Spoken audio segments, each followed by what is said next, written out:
Hello everyone, this is Venom, and we are back with another This Week in Destiny. Now, this is for May 16th, so this is going to be coming to you guys a day late. It's actually 10:30 at night right now. I got pretty busy during the day doing real-life adult stuff, taking care of the house and kids and whatnot, so you're going to be getting this a day late, but we're going to go over some things on here. Alright, topics for this week. We got weapon tuning recap, we got Build Your Arsenal shorts, we got some weapons that were released that we'll talk about, we got enhanced perk updates, we got some memento changes, we got reduced fragment costs at Ikora and the final shape, we got the new boss for this week for the Pantheon, and of course the 0-hour exotic mission went live this week. So we're going to go over all that stuff here, starting with the weapon recap. Yesterday, we shared details about our plans for weapon tuning in the final shape.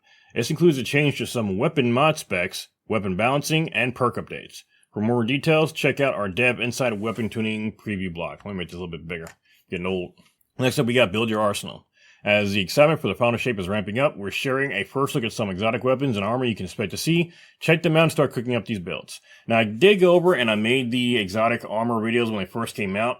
I'm going to be honest, once I kind of went back and checked them out again and I was thinking about them objectively, the only one that really looks good for me is the new Titan one, the one that launches missiles with the barricade. The other two, I didn't really like a lot. The Warlock one looked like it needed all 3 charges of its melee to suspend enemies. If it was like each melee could suspend enemies, that'd be great, but if it takes 3 charges to do it to build up, personally, that's not too good for me. I don't like that at all. And the Hunter one just looked like it was Bombardiers, just in arc form. So, let's go ahead and take a look at the exotic heavy trace rifle, and then we'll talk about it in a minute. Let's see microcosm. It says damage, or deals massive bonus damage to shields.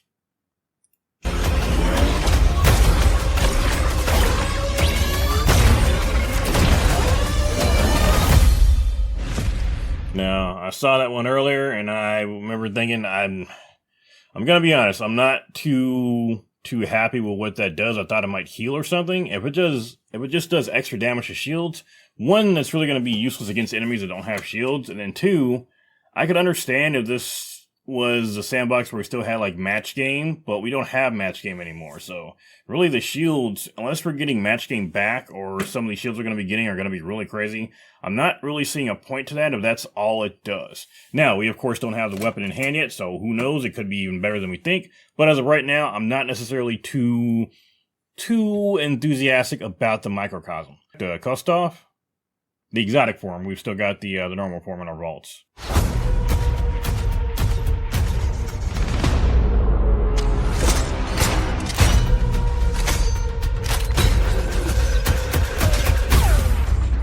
Every 7th bullet ricochets. So, the original Kostov was okay. It was definitely kind of a mean weapon, and other people liked it because it's the first weapon you get. And of course, they came out with an exotic version of it. In Destiny 1, it wasn't quite craftable, but it did have some interchangeable perks which changed the way the weapon works. It was never really great in PvE. It did, from what I understood, it did pretty good in PvP, but it was never like a top tier damage weapon or anything like that. I doubt it's going to be that in Destiny 2 either, but it's like the hung jury. It's like one of those weapons where people really like it just because, it was a classic weapon. And it looks like it's getting some additional functionality too. That 7th weapon ricocheting, or 7th bullet ricocheting, depending on how many times it ricochets, that could actually be a very good ad-clear weapon, and it's an auto rifle. Or at least it looked like it was its auto rifle form. Now in Destiny 1, you can actually change it between an auto rifle, pulse rifle, and scout rifle configuration. I don't know if you'll be able to do that in Destiny 2. Now with weapon crafting, it should be pretty easy to do so, or even just holding down R to change what it does. We'll see if they give it that functionality, but, well, I mean, like I said, Destiny's been doing pretty good lately. Anything is up in the air. Now, we've gone over these already. I'll go over them again, though. This is the Madiadoxia. This is the exotic chest piece for the Warlocks. This is going to suspend enemies with the Strand melee. The problem is, if you notice, it actually looks like it takes all 3. It actually looks like it takes all 3 melee charges to suspend enemies there. Now, it's a pretty substantial explosion. It's got a pretty good area to it. But again, look here. 1, 2, 3. It took all 3 to suspend these enemies. Now, maybe it only takes 1 charge and they just used all 3 in the video for some reason, in which case it really doesn't make it look great. But, yeah, so far I'm not really too hyped about that exotic. Next up, we got the Hunter exotic. This is the Gifted Conviction. This is the one that essentially is the Bombardiers, but when you use your arc aspects. See right there, 3 little grenades bounced out after he did his slap right there. So it seems like every time you use one of your arc aspects, 3 bombs pop out. I'm guessing that's with every arc aspect. That could be cool with stuff like combination blow, but past that, even that I don't necessarily think is going to be great, especially if the grenades damage you. Again, not necessarily hyped up for that exotic. It's probably one I'm never going to use for arc. Hunters typically don't get very good arc exotics. I mean, they got like 1 maybe, but even then, there were other, like, if I'm using an arc build, I'm probably using starter skills. There are very, very few arc builds that are good for the hunter that have good exotics. There are some good arc builds for hunter, but the exotics that are specific for arc, I don't personally like. Now, probably we have the Titan exotic chest piece. Now, this was one that actually looked pretty cool. This is the one that shoots out rockets whenever you use your class ability. Now, the opening here, I thought maybe for some reason when it said it shot rockets, it looked like making you dodge, but no, that's just the boosters from the arc subclass of Titans. It's whenever you use your class ability, there are going to be rockets popping right there. So whether you're using a barricade, whether you're using a booster, those rockets are going to be pretty damn cool. And again, right there too, they showed what looked to be a new rocket launcher too. They kind of snuck in that preview as well. Right here. So we got that new, pretty cool looking rocket launcher. Actually, I like the way that thing looks. So let's go ahead and go over. So those are all the exotics that were previewed so far. Like I said, the only ones that look good to me are the Titan exotic, the hazardous propulsion, and the Kostov. The rest of them, yeah, not too big on. But we'll see how they perform in the sandbox. They could be good. There have been some exotics that have shocked me, but I'm not holding my breath on it. So let's go over enhancements. This is enhancement in the final shape. During the Lightfall year, players have gotten a taste of weapon enhancements with the raid adept weapons from Root of Nightmares and Crota's End. In the final shape, you'll see this system has undergone some upgrades, making enhancing your weapons easier and allowing us to comfortably expand the system to include more weapons. Here's a recap on how weapon enhancement will work alongside some of the changes. Now keep in mind, this season they said to make sure to look out for weapons that were coming from Onslaught. I think the raid weapons like Pantheon. I forgot what else, but basically all the weapons we're running right now should be able to be enhanced later on. So all these weapons we're getting now, all these Pantheon weapons, all these Onslaught weapons, make sure you're holding on to those, because we should be able to enhance them with some enhanced traits later on, and we're going to go over how that works here. So it says Enhancement Tier 1. That replaces your Masterwork and provides a weapon with an enhanced intrinsic that matches the stat of your old Masterwork. So you're basically chaining your Masterwork out with the enhanced one. Provides a weapon level, a date when you first enhance the weapon, and a memento socket. Okay. There we go. And it looks like it takes 3 enhancement cores. Raid adepts only. This is for only raid weapons. Since these weapons have a base crafted version, we want the adept versions to feel like a meaningful upgrade. Therefore, these weapons can visit the relic on Mars to adjust their first 2 columns. Any similar fashion. Okay, so that's right. The adept weapons, you can actually change out the barrels and the magazines on them. You can't change out the third, the main 2 perks on the 3rd and 4th row perks, but the adept weapons from the raids, you can go ahead and change out the barrels and the magazines on them. Now, Enhancement 2, Weapon Level 11 required. Once the player inserts this mod, the left column traits will automatically be upgraded to their enhanced perks. If you have multiple perks, this will update all traits in the column. Players do not need to visit the relic on Mars to update these traits anymore. So here you can see, we've got the level 11 weapon here, or actually level 17, but it's got the level, looks like level 3 enhancement. Now we have Enhancement Tier 3.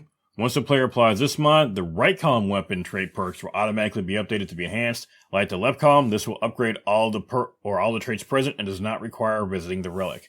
And here you can actually see a Luna's Howl that has all those updates on it. So you can see it's got the level 3 enhancement on it. It's level 17, and it's got all the enhanced perks on there. Now here we go. So we've heard the feedback that weapons should have more avenues to require enhanced traits. In the final shape, all new weapons will either be craftable or have access to weapon enhancement.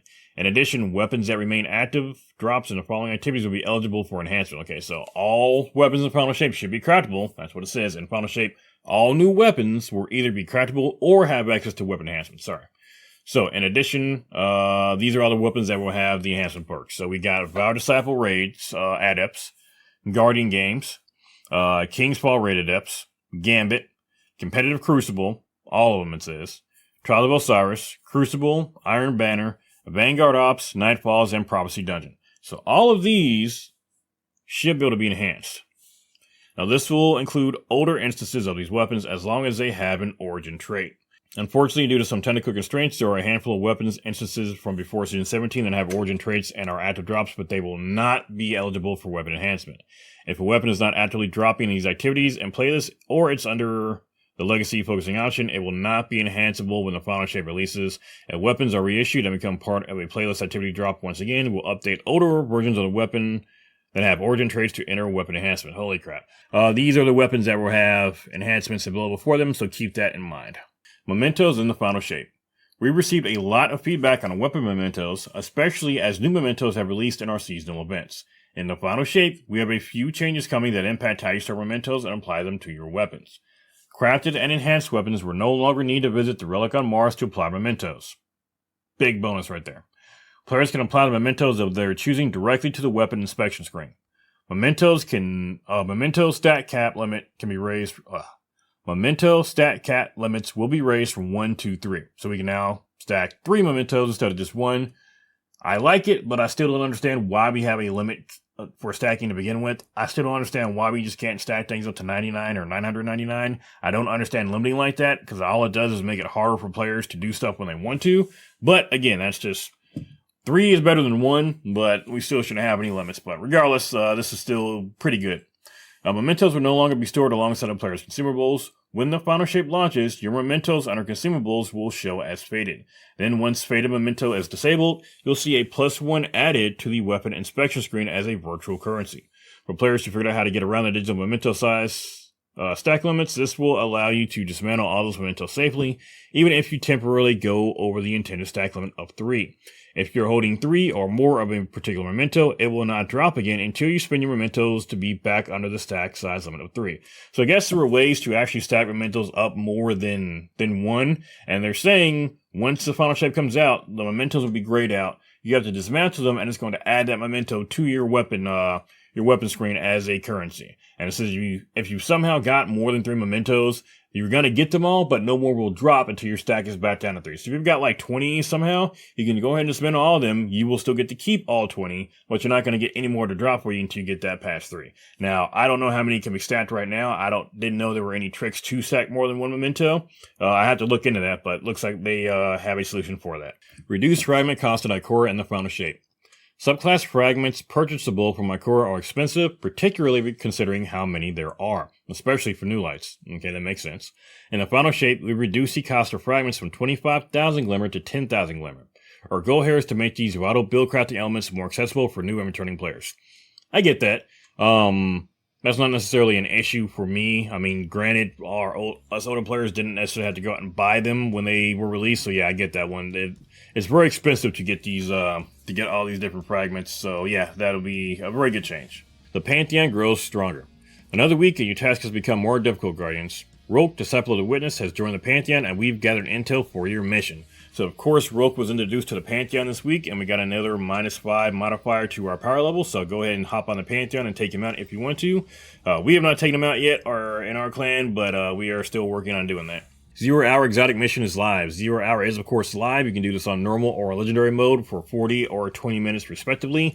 Keep in mind, though, the pattern at the end is going to change daily, so make sure you are checking out what that daily pattern is.